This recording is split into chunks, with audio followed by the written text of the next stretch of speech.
Amen. Amen. Amen. Nous allons vous prier de vous lever et on va lire deux textes dans la parole de Dieu ce matin. Ce matin, je veux parler de notre responsabilité de sentinelle. Savez-vous que vous êtes des sentinelles? Pas l'air, hein? Toi aussi, tu sais? Tu es sentinelle. Un sentinelle doit faire quoi? Une sentinelle veille. Amen. Gloire à Dieu. Nous allons lire ensemble le texte de Matthieu 11 que nous avons lu dimanche dernier. Matthieu 11, à partir du verset 28. Le Seigneur qui dit, venez à moi. Nous l'avons chanté tout à l'heure. Nous venons à toi. C'est la bonne place où il faut être. Amen. Nous venons à toi. Venez à moi, vous tous qui êtes fatigués et chargés, et je vous donnerai du repos. Prenez mon joug sur vous et recevez mes instructions. Alors, on n'aime pas recevoir des instructions. On veut avoir les bénédictions, mais on n'aime pas recevoir les instructions. Qu'est-ce qu'il va encore me dire? Qu'est-ce qu'il va encore me demander? Et recevez mes instructions, car je suis doux et humble de cœur, et vous trouverez du repos pour vos âmes, car mon joug est doux et mon fardeau léger. Je vais lire un deuxième texte dans l'épître de Paul aux Éphésiens au chapitre 6. Je lis à partir du verset 13. C'est pourquoi prenez toutes les armes. Oh, il ne dit pas c'est pourquoi prenez les armes pour aller au combat. Prenez toutes les armes de Dieu afin de pouvoir résister dans le mauvais jour et tenir ferme après avoir tout surmonté. Tenez donc ferme, ayez à vos reins la vérité pour ceinture, revêtez la cuirasse de la justice, mettez pour chaussure à vos pieds le zèle que donne l'évangile de paix. Prenez par-dessus tout cela, pas une partie, vous prenez toutes ces armes, et par-dessus tout cela, prenez le bouclier de la foi avec lequel vous pourrez éteindre tous les traits enflammés du malin. Et il y en a beaucoup qui nous envoient des traits enflammés pour nuire, pour tuer, pour faire mal. Prenez-les pour pouvoir éteindre tous les traits enflammés du malin. Prenez aussi le casque du salut et l'épée de l'esprit qui est la parole de Dieu. Amen. Vous pouvez vous asseoir. Un petit lien avec ce que nous avons dit dimanche dernier dans notre prédication.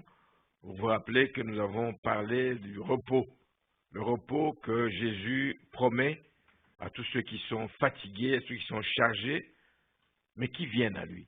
Tu peux être fatigué, tu peux être chargé, mais si tu ne viens pas à lui, ben écoute, le repos n'est pas pour toi. Le repos est pour ceux qui viennent à lui et qui viennent avec tout ce qui leur pèse, qui viennent se décharger sur lui. Il promet ce repos donc à ceux qui répondent à son appel. Nous avons dit aussi dimanche dernier que ceux qui répondent à cet appel ont l'assurance que le Seigneur s'occupe d'eux. C'est important. On est dans un monde qui nous sollicite, on est dans un monde où toutes des tuiles de toutes sortes peuvent nous tomber dessus, à tout bout de champ et de manière imprévue. Tu vois bien, un mois, une année qui se termine bien, et l'année prochaine qui commence, tu dis, oh Seigneur, ça va continuer comme ça, terminer. Oups là, paf, une tuile te tombe dessus. Voilà, nous sommes dans un moment comme ça, mais le Seigneur, dans toutes ces circonstances, s'occupe de nous, frères et sœurs. Il s'occupe de nous. Même quand nous passons par des temps très difficiles, on ne doit pas oublier que le Seigneur s'occupe de nous. Cette assurance qui nous assure des choses dans la vie présente, mais aussi dans la vie à venir. Parce que nous savons que dans l'avenir, après cette vie ici, nous allons passer l'éternité avec le Seigneur. Et quel bonheur de le savoir. Quel bonheur. Nous n'allons pas vers l'inconnu. Nous savons ce qui nous attend. C'est le bonheur parfait. Amen. C'est la félicité. Nous allons vivre dans la gloire. Nous allons contempler le Seigneur. Nous allons passer de bons moments en train de le louer, de le célébrer. Fini les misères de ce monde. Voici ce qui nous assure. C'est spécial. C'est spécial. Ce n'est pas donné à tout le monde. Mais qu'est-ce qu'on constate autour de nous? Malgré que le Seigneur nous promet toutes ces choses, etc., mais il y a beaucoup de misère, il y a beaucoup de désolation autour de nous parce qu'il y a encore des multitudes qui continuent à souffrir, qui continuent à crouler sous le poids des problèmes, sous le poids des fardeaux. Même plusieurs, faute de connaissance, finissent par en mourir. Mon peuple périt faute de connaissance. Jésus a toujours les bras ouverts. Le Seigneur est toujours disponible pour sauver, pour guérir, pour bénir. Mais beaucoup de gens ne savent pas, ou beaucoup de gens en font fi, le refusent tout simplement. Ils refusent l'appel que le Seigneur leur lance, parce qu'il les aime, il veut leur faire du bien, mais les gens le refusent. Beaucoup de gens ignorent, beaucoup de gens minimisent les desseins de l'ennemi. Il y a tout le temps des flèches qu'il envoie, à gauche, à droite. C'est ça, repos. Des flèches empoisonnées de l'ennemi. Il a des mauvais desseins. Parce que la Bible dit dans Jean 10 qu'il vient pour voler, égorger, tuer, détruire. C'est son but, c'est sa mission. Il ne vient pas pour nous faire du bien. Il vient pour nuire. Et lui ne lâche pas. Nous, nous abandonnons vite. Mais lui ne lâche pas. Il ne lâche pas. La guerre qui nous mène, c'est une longue guerre. C'est une guerre qu'on peut appeler une guerre d'usure. Il nous attend, nous résistons, mais lui continue jusqu'à l'usure. Mais nous savons que nous n'allons pas arriver là, nous autres. Nous savons qu'en Jésus, nous avons la victoire. Amen. La Bible nous dit, soumettez-vous au Seigneur. Soumettez-vous à Dieu. Et résistez à l'ennemi. Quand on se soumet à lui, ben, il nous donne la force de résister. Et nous savons que quand on lui résiste, il fuit. Même si c'est pour un temps, il fuit. Même Jésus lui a résisté avec la parole. Il est écrit. La Bible dit qu'il a fui. Jésus a résisté, l'ennemi a fui pour un autre temps, un meilleur temps. Il attend encore une autre occasion pour venir attaquer. Donc c'est vraiment une guerre d'usure qui nous mène. Parce que lui, il s'attend à quoi quand il nous fait cette guerre? Il s'attend à ce que nous allions au désespoir. Il veut nous conduire vraiment au désespoir à travers tout ce qu'il inflige comme souffrance, comme problème. Il veut nous conduire au désespoir. Ce qu'il s'attend à voir aussi, c'est de voir qu'à tout moment, nous promenons des regards inquiets. Quelqu'un qui a l'assurance ne promène pas des regards inquiets. Il sait que le Seigneur est avec lui. Amen. Il est avec moi, je ne vais pas promener des regards inquiets. Oui, le problème est là. Oui, la situation difficile est là. Mais je regarde à lui. Amen. Je regarde à lui. Je fixe mes regards vers celui qui peut venir à mon secours. Je ne regarde pas en cherchant le secours à gauche et à droite auprès des hommes. Je regarde à lui. L'ennemi veut nous voir promener des regards inquiets face à toutes ces attaques incessantes. Ce qu'il veut arriver à faire aussi, c'est à terme, c'est nous faire douter. Il veut nous faire douter. Tu perds ton temps, il n'y a pas de possibilité d'intervention dans ta situation. Mais nous croyons que le miracle existe. Le miracle vient quand l'homme, quand le monde, quand la médecine, quand je ne sais pas, on finit ce qu'ils pouvaient faire. Et quand Dieu intervient, ça c'est le miracle. Amen. Nous ne pouvons pas nous décourager, nous ne pouvons pas douter de la capacité de Dieu, quelle que soit la situation. Bien sûr, nous savons qu'il y a un temps qui est fixé pour chaque personne. C'est Dieu qui détermine ce jour. Quand il a déterminé ton jour, oui, il ne s'agit pas de douter qu'il n'a pas répondu à ma prière. On entend souvent des gens dire un miracle refusé. Non. C'était le temps de Dieu, que la personne s'en aille. Vous pouvez dormir à terre pendant 2 mois. Le Seigneur dit, c'est le temps que je reprends mon serviteur ou mon servant. On n'a pas à douter de que Dieu ne peut pas intervenir dans cette situation, qu'il n'y a pas de possibilité de nous en sortir. On n'a pas à douter. Nous croyons et nous croyons jusqu'au bout. Amen. Gloire à Dieu. Mais c'est ici toute la différence justement entre ceux qui appartiennent au Seigneur, ceux qui connaissent leur Seigneur.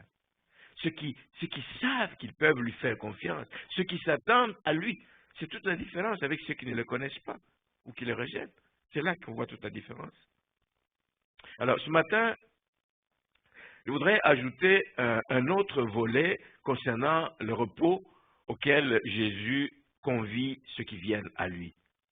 Je veux dire que quand le Seigneur nous appelle « Venez à moi, je vous donnerai du repos », ce n'est pas une invitation pour que nous puissions dormir. Ce n'est pas une invitation au sommeil. Le repos que le Seigneur nous donne, ça veut dire que ouais, c'est fini, terminé, on ne fait plus rien, on ne s'occupe plus de rien, nous dormons, le Seigneur s'occupe de tout. Non, non, ce n'est pas une invitation au sommeil. Ce n'est pas un message non plus comme quoi les combats sont terminés. Non, tant que nous sommes sur terre, les combats seront toujours là. Oui, il nous promet le repos, mais à travers tous ces combats, il est capable de nous renouveler. Amen. Nous nous reposons en lui. Les problèmes sont là, nous le savons. Je sais que je suis malade, je sais que je manque de ceci, je sais que je manque de ça, mais je me repose dans le Seigneur. Ce n'est pas une invitation non plus à croiser les bras.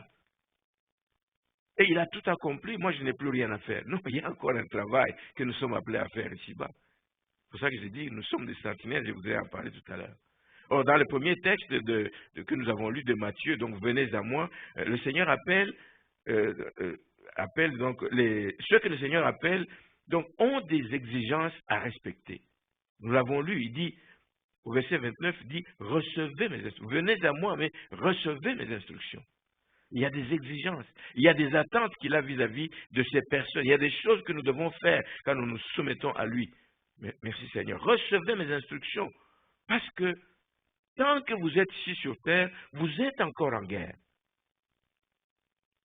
C'est bon d'avoir des indications, même ceux qui sont au front. Il y a un état-major qui est en arrière qui dit toujours, vous êtes au front, vous êtes en guerre, mais on va vous donner des indications. À partir des informations que nous avons de la position de l'ennemi, maintenant il faut attaquer à gauche. Maintenant il faut recevoir mes instructions pour savoir comment vous devez vous comporter pendant ces temps difficiles. Et c'est pour ça que Paul nous parle d'armes dans ce deuxième texte de Éphésiens 6. Prenez toutes les armes. Nous sommes encore en guerre. Vous avez besoin, c'est nécessaire, c'est important de tenir ferme. Or, la seule façon de tenir ferme, ce n'est pas parce que nous sommes entraînés depuis longtemps à la guerre, nous tiendrons ferme lorsque nous demeurons dans le Seigneur. Lorsque nous demeurons, tant que nous demeurons dans l'obéissance à la parole de Dieu, tant que nous demeurons dans l'obéissance aux instructions qu'il nous donne, c'est la seule façon de puiser en lui la force nécessaire. C'est la seule façon de trouver des forces, de renouveler nos forces pour contrer l'ennemi, etc. Donc sachez-le, frères et sœurs, qu'il ne peut pas y avoir de repos sans obéissance. Le repos qu'il nous promet, c'est à ceux qui obéissent. Venez à moi et recevez mes instructions et je vous donnerai le repos. Amen. Il ne peut pas y avoir de repos sans obéissance. Retenez-le. Il y a toujours des instructions que le Seigneur nous donne. Chaque fois que nous sommes dans sa parole, il nous dit quoi faire. Il nous dit comment nous comporter. Il nous dit quoi ne pas faire. C'est des instructions auxquelles nous devons nous soumettre pour que nous puissions demeurer fermes en lui, obéissant à sa voix. On tiendra ferme aussi, évidemment, lorsque nous nous sentons armés. Un soldat qui va à la guerre, le soldat lui dit, son général lui dit, allez là-bas, vous êtes une armée forte, etc. Mais tu n'as pas d'armes. Je m'expose. Nous allons en guerre et nous revêtons les armes de Dieu.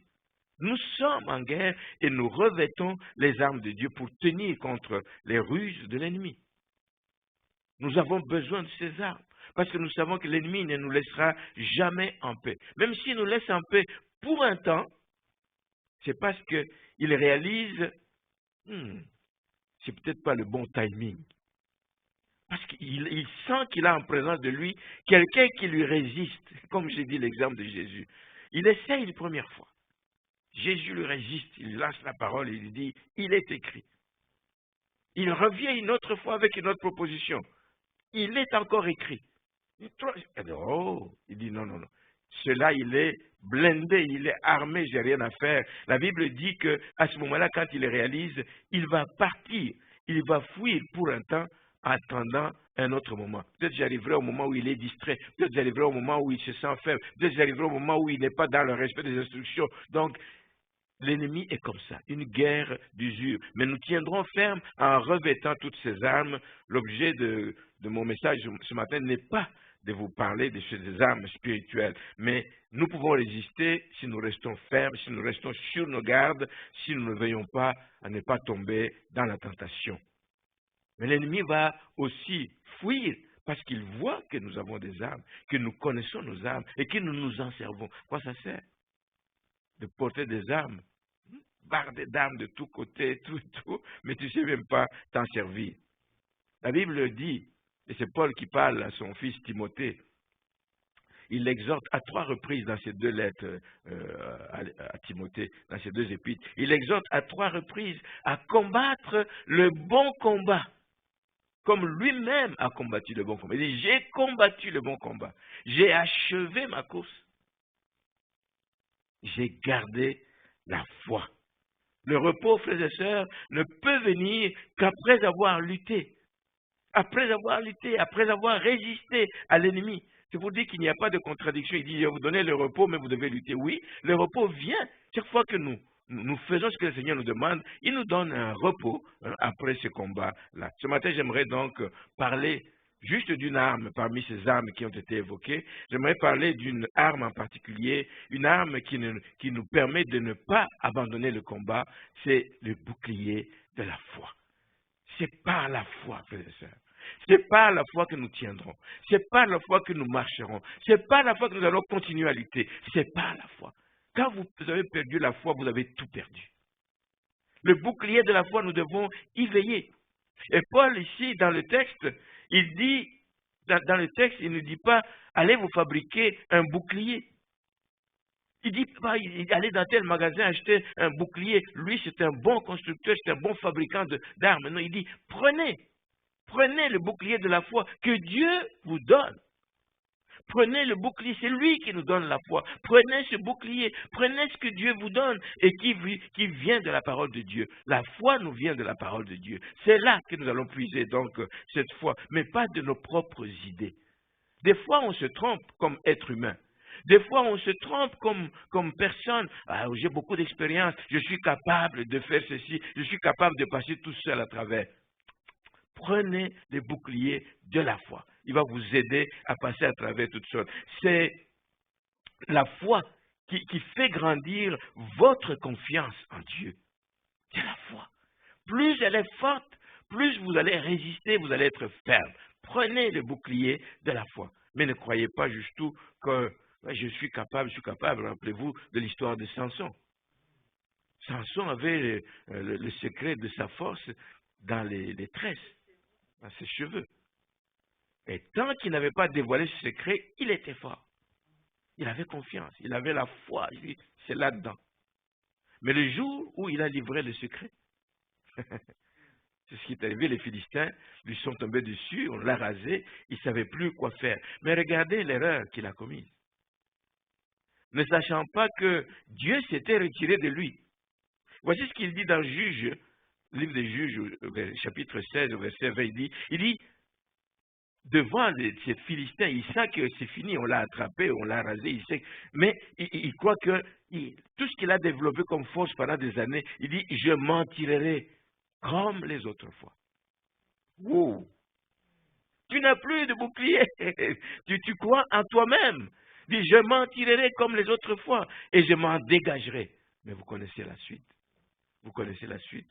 De la même façon, pour nous aussi, nous devons savoir que nous ne pouvons pas marcher dans les voies contraires à celles que Dieu nous indique et nous attendre d'avoir le repos, nous attendre d'avoir la victoire que le Seigneur nous promet. Nous ne pouvons pas.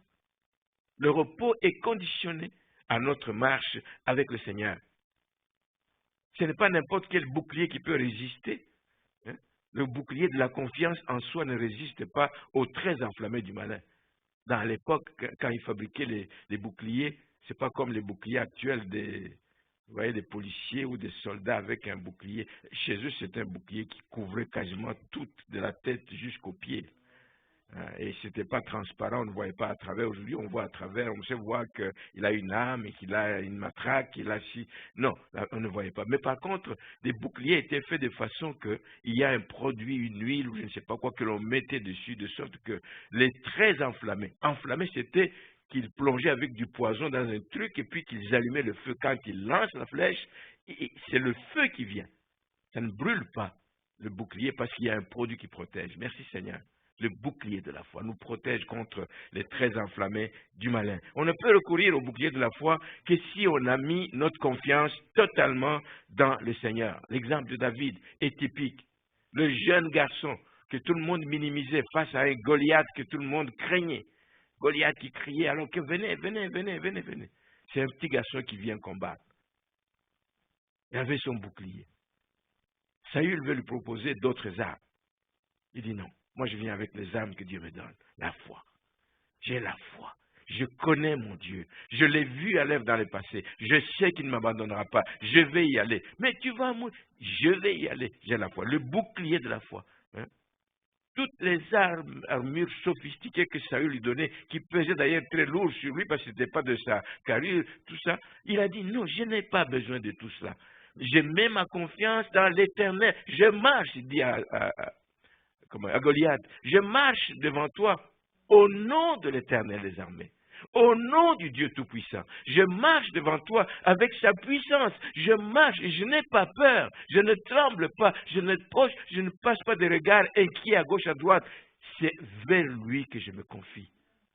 Et je m'attends à lui. David a fait des choses extraordinaires et tout le monde était étonné et l'ennemi a été vaincu. Et c'est ça qui a fait que David, la Bible dit que David réussissait partout où il allait. Waouh! Oh, je voudrais être comme David. Réussir dans tout ce que j'entreprends. Réussir partout où je pose mes pieds. J'aimerais ça. Vous aussi? Amen. Amen. Vous connaissez le secret? Mettez votre confiance dans le Seigneur.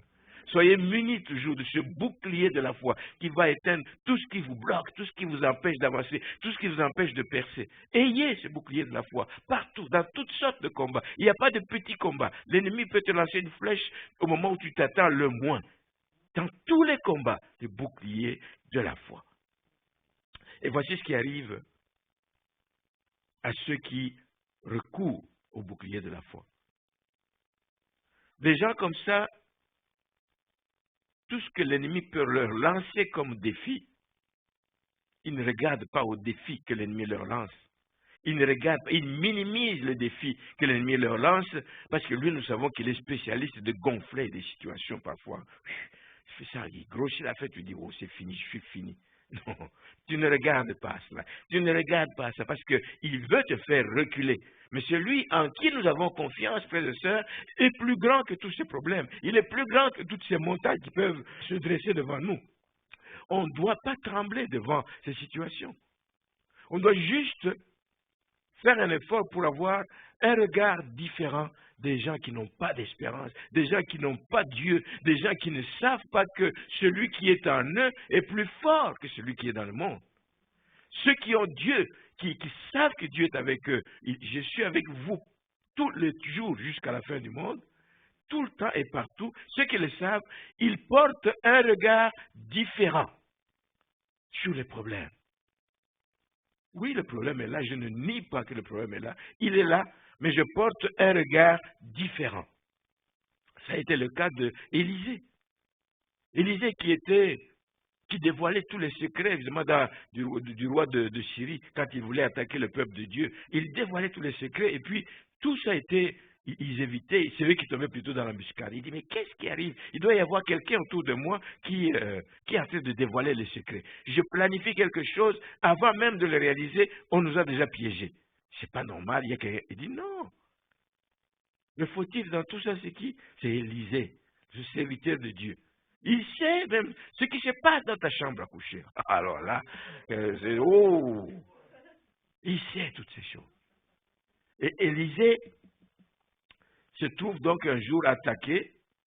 Le roi de Syrie dit, il faut qu'on mette la main sur cette personne qui nous crée des problèmes. Le matin, il était avec son serviteur Géasi. Il se lève le matin, il regarde, il voit sur la montagne là, waouh! Une armée imposante, il dit, on est fini, on est fichu. Vite, il va dire vite à Élisée, il dit, mon Seigneur, il dit, mais nous sommes entourés d'une grande armée des Syriens, armés jusqu'aux dents, etc. Et ils viennent certainement pour t'arrêter ou te faire du mal. Mais Élisée savait pour qui il œuvrait. Il savait qui lui donnait cette capacité de savoir ce que le roi planifiait de l'autre côté. Il savait qu'il n'allait pas l'abandonner. Il dit, oui, cette armée, c'est bien beau, mais je ne regarde pas l'importance de cette armée. Et lui, il voyait que ceux qui étaient avec eux, que les yeux naturels ne voient pas, c'était plus nombreux que cette armée là-bas. Ce qui les protégeait était en plus grand nombre que les Syriens venus avec des chevaux et des chars. Il était armé d'un bouclier de la foi et il n'a pas tremblé. Il a même prié, Dieu, ouvre les yeux à Géasi. Ouvre les yeux à Géasi qu'il voit. Et le Seigneur lui a ouvert les yeux, il a vu cette armée, ça l'a rassuré. Ça a augmenté sa foi. Il savait que désormais, je peux prendre la foi et marcher donc par la foi. La première chose donc qui arrive, c'est qu'on minimise ce défi, on ne voit pas la chose, etc., comme elle semble être, mais nous le regardons avec un regard différent. Deuxième chose, c'est de ne pas désespérer. Quand tu as le bouclier de la foi, tu ne peux pas désespérer. Tu ne peux pas capituler face aux géants. Tu ne peux pas capituler. C'est ce qui est arrivé au peuple d'Israël. Quand ils devaient entrer dans la terre promise, on a envoyé des espions. 10 sur 12 reviennent, ils ont regardé les géants. Ils disent, oh, non, là, nous ne sommes que des sauterelles devant eux. Comment nous pouvons aller combattre ce peuple? Il y a dans ce pays des géants, les fils d'Anak. Mais 2 personnes d'une autre nature, qui ont un regard différent, qui ne peuvent pas désespérer face à ces géants et qui n'étaient pas prêts à capituler, ils ont dit à tout le peuple, venez, montons et emparons-nous du pays. C'est Dieu qui nous l'a donné. Nous allons nous emparer parce que celui qui est avec nous est plus fort que tous ces peuples, que tous ces géants, ces fils d'Anak. Il l'a fait. Alors, face à tes géants, parce que des fois nous avons des géants dans nos vies. Un géant, la maladie. Un géant de chômage. Un géant des affaires qui ne vont pas. Un géant des enfants difficiles. Un géant. Il y a toutes sortes de géants qui peuvent se dresser devant nous.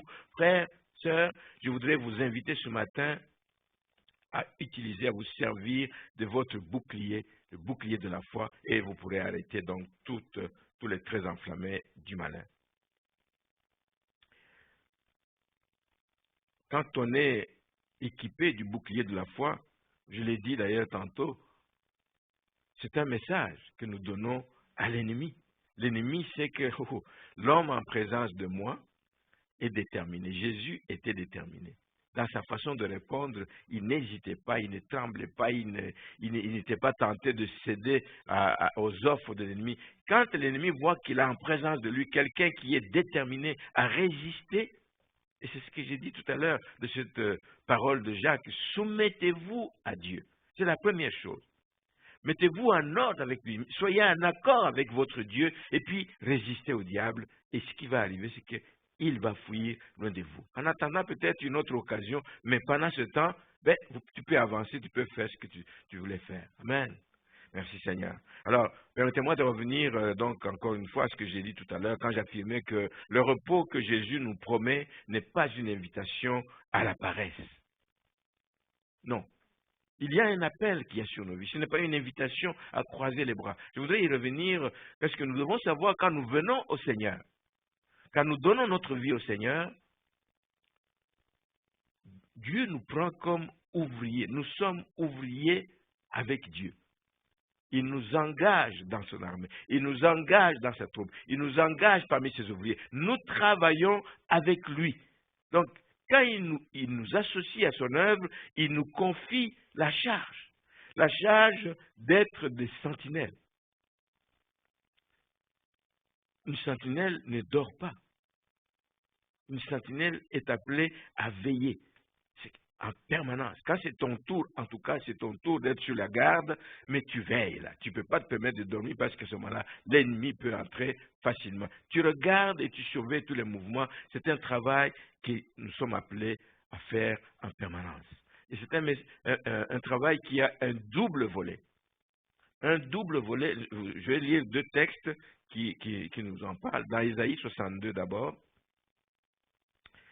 au verset 6, la Bible dit, sur tes murs, Jérusalem, j'ai placé des gardes, des gens chargés de veiller. La Bible dit, ils ne se tairont ni jour ni nuit. Vous qui la rappelez au souvenir de l'Éternel, point de repos pour vous et ne lui laissez aucun relâche jusqu'à ce qu'il rétablisse Jérusalem et la rende glorieuse sur la terre. Donc ce texte précise une première mission d'une sentinelle. Elle est chargée de veiller. Oui, mais ici on dit, il est chargé de ne pas se taire, ni de jour, ni de nuit. Ne pas se taire, parce qu'il doit parler à Dieu. Premier aspect de son travail et de notre appel, c'est une relation verticale. Nous sommes comme sentinelles appelés à parler à Dieu, à faire monter nos prières vers le trône de grâce, à crier à Dieu, à rappeler à Dieu que nous avons déjà malades, à rappeler à Dieu que l'Église a des besoins, à rappeler à Dieu que le peuple de Dieu souffre, que le peuple de Dieu est menacé. Rappeler à Dieu. Voici la mission de sentinelle. Il ne s'agit pas de prier toujours pour soi-même. Nous devons prier pour l'Église du Seigneur. Premier aspect de la mission, c'est une des missions que nous devons plaider sans relâche. Plaider la cause du peuple de Dieu sans relâche. Rappeler à Dieu, rappeler auprès du Créateur, rappeler auprès même de celui qui intercède à notre faveur. Rappeler que voici l'Église passe par un temps difficile, voici telle famille passe par un temps difficile, voici le premier aspect de la mission. Donc, c'est rappeler à Dieu. Il n'y a point de répit, dit la parole de Dieu. Point de répit. Le jour comme la nuit, c'est ça les élus de Dieu doivent présenter à Dieu les brebis du Seigneur.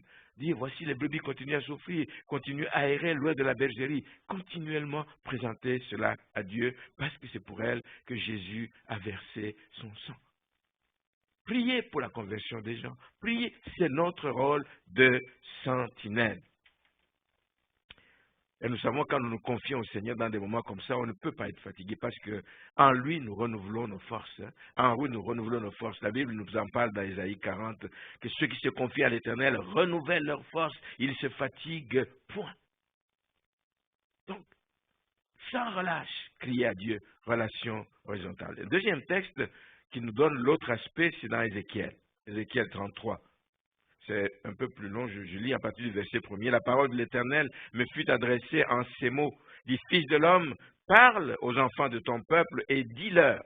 Lorsque je fais venir l'épée sur un pays et que le peuple du pays prend dans son sein un homme et l'établit comme sentinelle, si cet homme voit venir l'épée sur le pays, sonne de la trompette. Si cet homme qui est sentinelle voit venir l'épée, voit venir une menace et qu'il sonne de la trompette et avertit le peuple. Et si celui qui entend, si le peuple qui entend le son de la trompette ne se laisse pas avertir et que l'épée vienne à le surprendre, son sang sera sur sa tête. Le sang de cette personne sera sur la tête, sa propre tête, parce qu'elle n'a pas voulu écouter la voix des avertissements de la sentinelle. Il a entendu le son de la trompette, il ne s'est pas laissé avertir, son sang sera sur lui. S'il se laisse avertir, par contre, il sauvera son âme. Maintenant, au verset 6. Si la sentinelle voit venir l'épée et ne sonne pas de la trompette, si le peuple n'est pas averti et que l'épée vienne enlever à quelqu'un la vie, celui-ci périra à cause de son iniquité, mais, dit le Seigneur, je redemanderai son sang à la sentinelle. Voici l'autre aspect de notre mission, de notre responsabilité. Comme sentinelle, nous devons veiller sur ce que le Seigneur nous donne, mais à nos côtés. Nous devons veiller et prier pour eux. Prier pour eux auprès de notre Seigneur. Et toi, fils de l'homme, je t'ai établi comme sentinelle sur la maison d'Israël. Tu dois écouter la parole qui sort de ma bouche et les avertir de ma part. Voilà l'autre rôle de la sentinelle, c'est sonner la trompette. C'est ce que je fais en ce moment. Amen. C'est ce que je fais quand nous sommes à réunion en semaine. C'est ce que vous faites quand vous êtes avec vos collègues, que vous les avertissez. Les temps sont mauvais. Venez à Jésus. Jésus est mort à la croix pour vous. Venez à Jésus. Il veut vous sauver. Sonnez la trompette. Avertir le peuple des dangers qui accourent. Nous sommes dans des mauvais moments. On ne peut pas rester indifférent. On ne peut pas regarder la situation dans laquelle nous vivons et se dire, ça va passer. Nous ne savons pas ce qui peut arriver. Mais même si ça passe, ça peut passer en emportant beaucoup de gens. Mais dans quelles conditions vont-ils partir? Nous devons parler, avertir de la part de Dieu. Car Dieu ne veut pas que le méchant meure dans son iniquité. Dieu ne veut pas. Il a versé son sang pour l'humanité. Il faut que les gens sachent ce que Christ a fait Il faut que les gens sachent que combien Dieu les a aimés au point de sacrifier son Fils unique. Il faut que les gens sachent qu'en Jésus, il y a le salut. Dieu veut que le méchant change de conduite, qu'il quitte les ténèbres dans lesquelles il évolue, il marche, il vit, il règne sur la terre, mais qu'il vienne au Seigneur qui est la lumière du monde et qu'il vive. Voici le désir de notre Dieu. Et pour que tout ce monde vive, pour que vous soyez chrétiens, pour que moi je sois chrétien, aujourd'hui, quelqu'un a fait le pas vers moi. Je ne me suis pas levé le matin et puis non. C'est quelqu'un qui est venu. Et je vais vous dire qu'il est venu avec persévérance. Persévérance. Je les chassais, je faisais tout pour les décourager. À ce moment-là, évidemment, je buvais beaucoup, de l'alcool, beaucoup. Bon, je buvais de l'alcool à ce moment-là. Et pour les énerver, elle avait reçu Christ avant moi. Son souci était que son mari soit gagné à Christ aussi. Elle allait inviter des frères à la maison. Je n'étais pas méchant, je ne les chassais pas, mais la manière de faire, là, je me levais, j'allais ailleurs, etc. Il faut nous montrer que ce n'est pas important, vous venez. Et puis il dit, donnez-moi ma bière, là, donnez-moi ma bière. Juste pour le montrer qu'il dit, vous perdez votre temps. Mais ils ont persévéré, frères et sœurs, ils ont persévéré ces gens. Ils savaient que Dieu m'aimait. Ils savaient que Dieu veut me vouloir du bien. Ils ont persévéré. Même quand j'avais peut-être des propos durs, méchants envers eux, c'est qu'ils calmaient, mais ils ont continué. Et je ne dis pas qu'ils ont eu gain de cause, mais la preuve, c'est qu'aujourd'hui, je suis devenu chrétien. Merci Seigneur. Merci Seigneur. Sonner la trompette, avertir les gens. Les deux missions vont de pair. Pendant que nous avertissons les gens, nous crions à Dieu. Lui seul, par son Saint-Esprit, peut toucher les cœurs des gens. Nous rappelons, Seigneur, cet homme, il est en danger de mourir sans te connaître. Cet homme, nous crions à Dieu, mais nous parlons à la personne. Nous lui parlons. Nous ne devons pas dire, oh non, il n'a pas répondu. Non, notre rôle est de l'avertir, de lui parler. Dieu ne nous demandera pas de compte si cette personne ne veut pas être sauvée, qu'elle meure dans le péché. Tant pis pour elle. Mais nous aurons fait notre part. Nous aurons fait notre part. Les deux missions vont de pair et doivent être assumées en tout temps, les jours, la nuit, quand tout semble bien aller, même quand les choses ne vont pas bien. Il n'est pas dit que c'est seulement quand les temps sont mauvais qu'on doit redoubler d'efforts pour évangéliser. Non, nous devons évangéliser tous les jours. Tous les jours, quand tout va bien. Quand l'église est pleine et qu'il n'y a plus de place, on continue à évangéliser. Amen. Si au besoin, on fera un deuxième culte, au besoin, on les enverra dans une autre église. Amen. Nous devons évangéliser. Le rôle de la sentinelle est d'abord de veiller pour prévenir les gens. Prévenir les gens. Aider ces gens à échapper au piège de l'ennemi. C'est ça le rôle de la sentinelle. Souvent, nous nous justifions, nous disons, non, de toute façon, moi, ce que je vais faire, je vais prier pour lui. C'est bien, je ne dis pas que c'est mauvais. Nous venons de voir, c'est juste un aspect. Je crie à Dieu, oui. Mais il y a aussi l'autre aspect. Pas juste prier pour lui, mais il faut parler. Il faut parler à la personne. Parce que le mal est déjà présent dans sa vie et si nous ne l'avertissons pas et qu'il continue, etc., il va vivre des temps difficiles, il va devoir vivre dans des combats peut-être qu'il ne pourra pas remporter. Et c'est toujours plus difficile d'éviter à quelqu'un de vivre des combats. Toi, tu vois venir dire, mais la vie que cette personne mène va lui créer des problèmes un jour. Le mieux, c'est quoi? C'est de dire, je le laisse aller, je prie pour lui, et puis Dieu agira. Le mieux, c'est de l'avertir des dangers qui le guettent. Le mieux, c'est de lui dire à l'avance. Parce que si tu lui dis à l'avance, il a le temps de changer et pas vivre des combats qui peuvent le dépasser. Des combats difficiles, exigeants et difficiles. Alors, lorsque nous veillons sur des personnes qu'il y a autour de nous, nous voyons venir le mal. On se connaît, frères et sœurs. On se connaît. On voit dire, mais oh, ce frère, cet ami, le chemin qu'il a pris, ça va mal tourner dans sa vie. On ne peut pas se taire. On doit lui parler. On doit parler à la personne. On voit venir le mal. On a le temps de, quand on l'avertit, il a le temps de fuir la tentation. Il a le temps d'abandonner le chemin qui risque de le conduire à la ruine. Il a le temps de fuir et d'éviter des combats inutiles.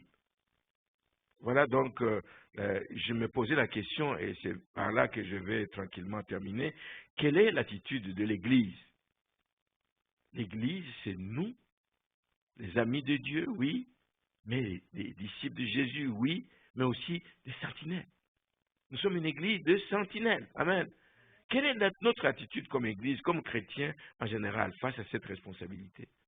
Et c'est une série de questions que je me posais, que je vous prie que vous vous posiez aussi à votre tour. Est-ce que nous sommes des sentinelles qui veillons, parce que nous sommes supposés avertir le méchant qu'il n'y a pas de repos quand on est loin de Dieu? Mais est-ce que nous le faisons? Notre rôle consiste davantage à leur présenter la parole de Dieu. C'est la parole qui est claire. C'est ça notre rôle. En premier, c'est leur présenter la parole de Dieu et pas aller à eux quand ils sont déjà dans le piège, quand ils sont tombés, pour leur dire notre désapprobation. Là, on dit, tu n'aurais pas dû faire ça, frère. Tu n'aurais pas dû faire. Non.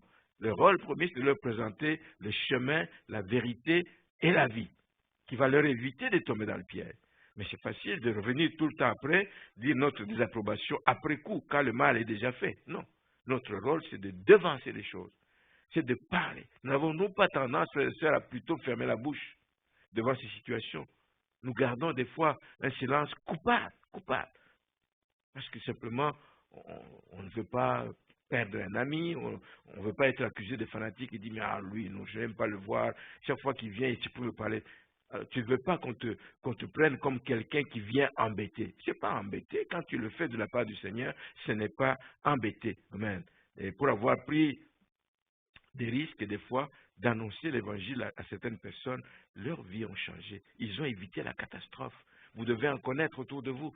Des gens qui, si on les avait laissés aller, ben, aujourd'hui, on ne parlerait plus d'eux. Mais aujourd'hui, ils sont devenus des serviteurs de Dieu. Moi, je me souviens d'un, on allait chez lui jusqu'à des heures tardives, alors qu'on travaillait tellement, mais avec des erreurs de débutants, évidemment, hein, dans la foi, désirait tellement se faire qu'il soit gagné à Christ, tout ça. Et on restait à parler. Et il avait des arguments. Et moi, j'avais des arguments. Et on se retrouve, il est 2 heures du matin. Oh, il faut rentrer. Demain, on doit travailler. Non, c'est pas ça. Donc, mais pour avoir pris ce risque, et à cause de cette persévérance, cet homme est venu au Seigneur. Pas directement quand je lui ai dit, mais beaucoup plus tard. Il était déjà dans un autre pays, il m'appelle, il me dit, hé Jean, j'ai la joie de t'annoncer que je me suis fait baptiser hier, et merci pour tout le temps que tu as pris, etc. etc. Et aujourd'hui, il sert Dieu, et c'est un homme qui est tout un témoignage vivant. Vous savez que lorsqu'on arrive à ouvrir la bouche, on ne doit pas y aller, j'allais dire à tâtons, en diluant même l'exhortation. Il y a des choses qu'on doit dire clairement. Hein? Tu sais, il y a, oui, le ciel, mais il y a aussi l'enfer. Nous n'allons pas pour faire peur, mais on ne peut pas non plus leur dire que l'enfer n'existe pas. On ne peut pas ne pas le leur dire. On doit leur dire, Dieu est Dieu d'amour, il veut te sauver, il veut te sauver.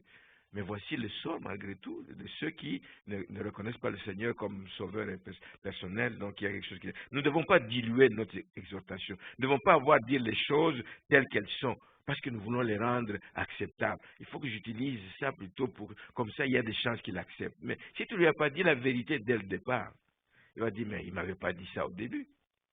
Il ne m'avait pas dit ça. Ce n'est pas ce qu'on m'avait dit au début.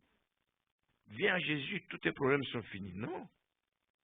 C'est pas vrai. Vous êtes en train de vendre des choses qui ne sont pas vraies et qui ne seront pas toujours vraies. Tu viens à Jésus, ça ne veut pas dire que les problèmes sont finis. Les problèmes seront là. Les épreuves viendront. Mais avec lui, tu es capable de passer plus facilement à travers tout cela. Quand nous sommes devant des gens, nous ne devons pas avoir honte de notre statut d'enfant de Dieu. Souvent, quand on est dans un groupe de gens et que la majorité des gens pensent le contraire de ce que nous croyons et qui est contraire à la parole de Dieu, on ne veut pas toujours paraître, on dit, bon, ben, peut-être. Non, non, non, non. Dites la vérité. Dites la vérité, n'ayez pas peur de ça. Est-ce qu'on se sent concerné, frères et sœurs, par l'état lamentable de la société actuelle pour pouvoir crier à Dieu en faveur de tous ces gens qui risquent d'être perdus? Et je vais vous laisser donc chacun y répondre en âme et conscience. Mon rôle est donc de vous rappeler ces choses. J'aime parler de Jacques ici. Il me dit toujours, mais moi je n'ai pas beaucoup d'instructions. Je dis, c'est que pour évangéliser, tu n'as pas besoin de beaucoup d'instructions. Et il a ça dans le sang, lui. Il a ça dans le sang.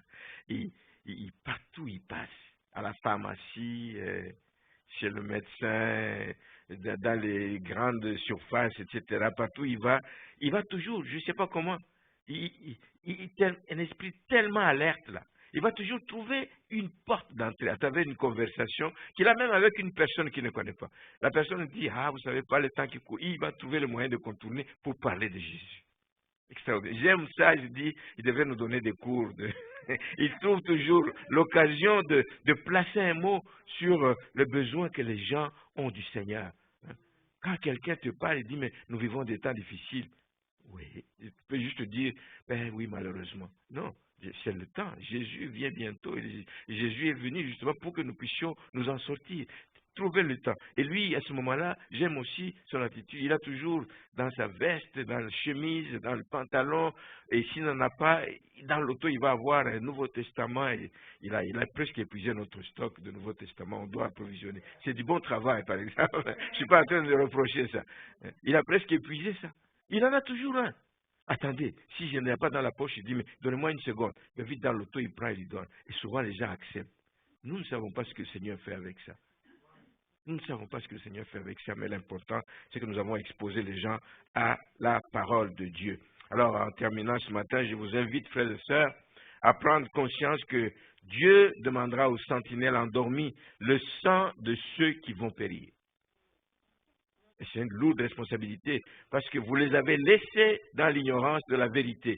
Si vous continuez à laisser les gens dans l'ignorance de la vérité, des gens que vous côtoyez, des gens que le Seigneur a mis à vos côtés régulièrement, vous avez l'occasion de vous parler du beau temps, vous parlez de tout, mais vous ne parlez pas du Seigneur à ces gens en disant, je l'ai déjà fait une fois, puis je ne veux pas qu'ils me prennent pour un comment on l'appelle, fatigant, hein? Fanatique ou quelqu'un qui est fatigant. Il est fatigant, lui, avec ses affaires. Non, on n'est pas fatigant. Amen. C'est notre mission que nous accomplissons. Donc,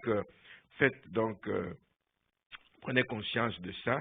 Et notre mission est d'empêcher les gens de mourir dans l'ignorance. C'est notre mission. Empêcher les gens de mourir dans l'ignorance de ce repos que Jésus donne. Ils ont besoin de découvrir comme nous on a découvert l'œuvre accomplie par Jésus à la croix. Ils ont besoin de le découvrir et de découvrir aussi tout ce qu'ils ont comme armes à notre disposition. Dieu nous a donné des armes pour lutter, pour nous battre dans ce monde, pour résister et tenir ferme face aux manœuvres de l'ennemi. Alors, ce matin, ma prière est que vous fassiez partie de la solution aux problèmes de ce monde. Ne dites pas, oui, mais nous ne sommes qu'une petite assemblée. Faites partie, décidez de faire partie de la solution aux problèmes qui rongent la société actuelle. Décidez de vous lever, décidez d'ouvrir la bouche, décidez de parler sans arrêt autour de vous. Décidez, n'ayez pas peur des réactions des gens qui vont avoir devant vous. N'ayez pas peur et n'arrêtez surtout pas de demander à Dieu d'intervenir. Seigneur, comme disait ma sœur, je sors ce matin, mets quelqu'un sur ma route. Quelqu'un à qui je vais parler de ta part. Ouvre son cœur, que je puisse avoir l'occasion de parler à la personne que je vais croiser et que cette personne puisse te connaître et saisir cette occasion qui lui est accordée. Que le Seigneur vous bénisse, que le Seigneur vous l'accorde. C'est notre responsabilité, on ne peut pas se le cacher, on ne peut pas l'oublier, on doit se le rappeler. Je lance donc cet appel encore ce matin et que le Seigneur vous bénisse. Nous allons nous incliner.